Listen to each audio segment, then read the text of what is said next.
Chers amis, bonjour, bienvenue sur cette chronique géopolitique des chrétiens d'Orient. Aujourd'hui, direction la Terre Sainte où nous allons à la rencontre de Monseigneur Marcuzzo, un évêque émérite, témoin et héros du dialogue. Le dialogue interreligieux, c'est un peu l'histoire de la vie de Monseigneur Marcuzzo. Il l'a désiré, il l'a vu évoluer, il l'a porté. 60 ans après Nostra Aetate, il envisage encore les progrès qu'il a à faire.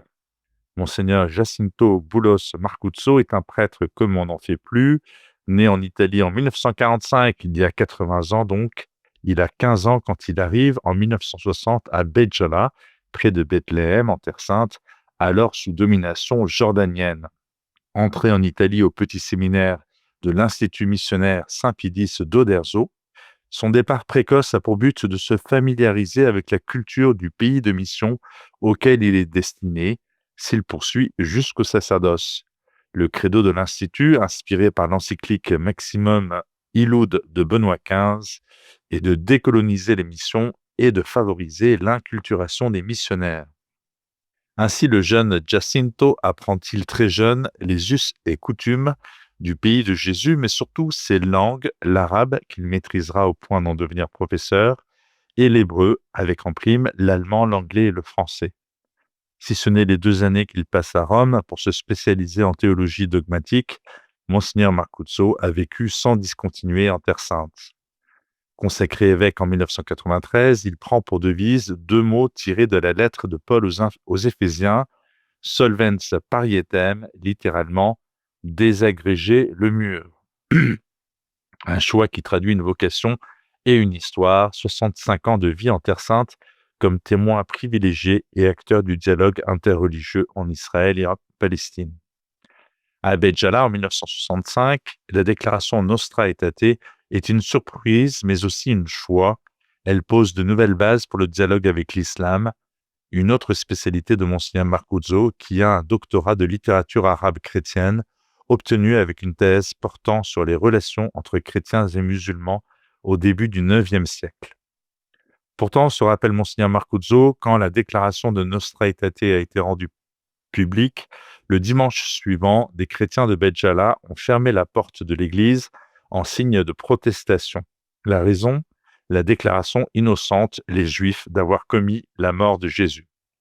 Et Monseigneur Marcuzzo de commenter, la politique se mêle de tout, ils étaient poussés par l'air du temps. Or, l'air du temps pour les chrétiens de Palestine, c'est que 17 ans plus tôt, l'État d'Israël s'est autoproclamé sur leur terre, quand bien même les Juifs ont en quelque sorte perdu les promesses divines en raison de ce que toute la tradition chrétienne répète, spécialement en Orient, le déicide. Les prêtres et les évêques, nous avions compris et nous nous réjouissions aussi de ce dialogue avec le judaïsme, je cite bien sûr l'évêque. Cela faisait des années que nous suivions les efforts conjugués du Saint-Siège avec des rabbins. Ils avaient déjà abouti 6 ans plus tôt à la suppression par le pape Jean XXIII des mots « juifs perfides » dans la prière du Vendredi Saint. Mais pour les chrétiens sur place, dans le contexte politique, cela ne passait pas. De nombreux événements politiques, plusieurs guerres jusqu'à nos jours, rendent difficile à la plupart des chrétiens arabes de nourrir le désir même d'entretenir un dialogue avec le judaïsme. Plus encore aujourd'hui, quand les courants israéliens les plus radicaux prétendent fonder leur supériorité sur les promesses bibliques.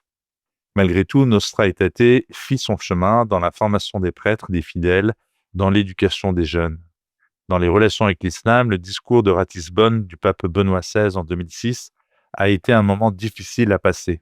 Les musulmans n'ont pas saisi ce que le pape voulait dire, malgré toutes les explications du Saint-Siège.